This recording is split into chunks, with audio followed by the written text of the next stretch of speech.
বিএনপির ভারপ্রাপ্ত চেয়ারম্যান তারেক রহমানের ৬১তম জন্মদিন উপলক্ষে শেরপুর সদর উপজেলায় ফ্রি মেডিকেল ক্যাম্প ও বিনামূল্যে ওষুধ বিতরণ কর্মসূচির আয়োজন করা হয়েছে। ২০ নভেম্বর বৃহস্পতিবার সকাল থেকে জেলার লছমনপুরস্থ জমশেদ আলী মেমোরিয়াল কলেজে দিনব্যাপী এই কর্মসূচিতে ৫ শতাধিক অসহায় ও নিম্ন আয়ের কয়েক হাজার মানুষকে চিকিৎসা দেওয়া হয়। ১৫টি বুথে ৬ থেকে ৭ জন ডাক্তার রোগীদের বিনামূল্যে চিকিৎসা এবং ২টি বুথে ওষুধ বিতরণ কার্যক্রম চালানো হয়। পুরো আয়োজনটি করেন শেরপুর ২ আসনের বিএনপির মনোনীত প্রার্থী ডক্টর সানসিলা জেবিন প্রিয়াঙ্কা। সারাদিন প্রায় ৫,০০০ রোগী দেখা হয়েছে বলে জানান তিনি। আমাদের শেরপুরের ডাক্তারও এখানে অসংখ্য ডাক্তার উপস্থিত আছেন। আমাদের এখানে ১৫টি বুথ করা হয়েছে। প্রতিটি বুথেই ৬ থেকে ৭ জন করে ডাক্তার বসেছে এবং ওষুধ বিতরণের জন্য ২টি বুথ রাখা হয়েছে। পদ্মা সেতু, মেট্রো রেল এবং এলিভেটেড এক্সপ্রেসওয়ে নির্মাণের গর্বিত অংশীদার বসুন্ধরা সিমেন্ট। প্রায় ৫,০০০ পেশেন্ট নিয়ে এখানে আমরা কাজ করছি এবং ইনশাআল্লাহ আমরা আশাবাদী প্রত্যেকটা পেশেন্ট ফ্রি মেডিকেল ক্যাম্প এবং বিনামূল্যে ওষুধ বিতরণে উপকৃত হবে। তারেক রহমানের নেতৃত্বে দেশের স্বাস্থ্য খাত ঢেলে সাজানো হবে বলে জানায় আয়োজকরা। তারা বলেন, একটি মানুষও যেন বিনা চিকিৎসায় মারা না যায় সেজন্য বিএনপি ক্ষমতায় গেলে কাজ করা হবে। গরিব মানুষের বিনামূল্যে স্বাস্থ্য সেবা পাওয়ার অধিকার রয়েছে। সেই লক্ষ্যে গরিব মানুষদের দিনব্যাপী ফ্রি মেডিকেল ক্যাম্প ও বিনামূল্যে ওষুধ বিতরণের আয়োজন করা হয়েছে, যাতে গরিব মানুষের জন্য সেখানে বিনামূল্যে ব্যবস্থা থাকে।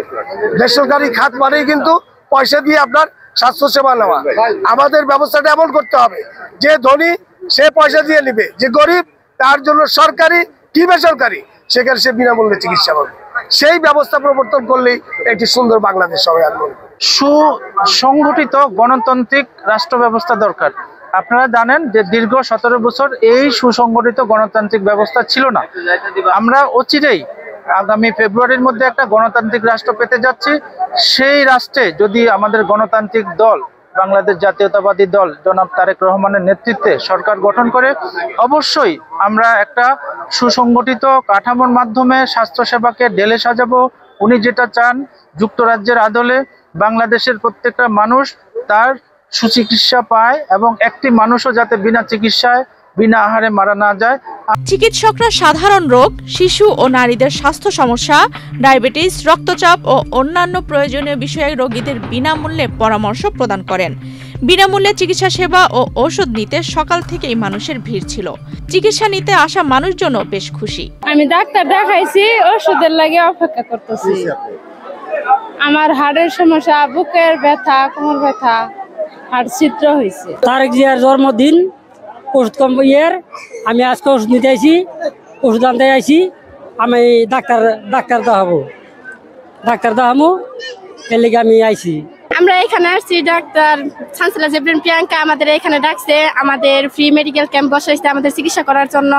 আমরা এখানে আসছি, ডাক্তার দেখাইছি, এখন ওষুধ নেওয়ার জন্য দাঁড়ায় আছি। আমরা চাই এরকম মেডিকেল ক্যাম্প আরো আগামীতে হোক। আমরা সানসিলা জেবিন প্রিয়াঙ্কাকে মনোনীত প্রার্থী হিসেবে দেখতে চাই। আয়োজকরা জানান, জনকল্যাণমূলক কর্মকাণ্ডের মধ্যে দিয়ে তারেক রহমানের সুস্বাস্থ্য ও দীর্ঘায়ু কামনায় এই উদ্যোগ নেওয়া হয়েছে।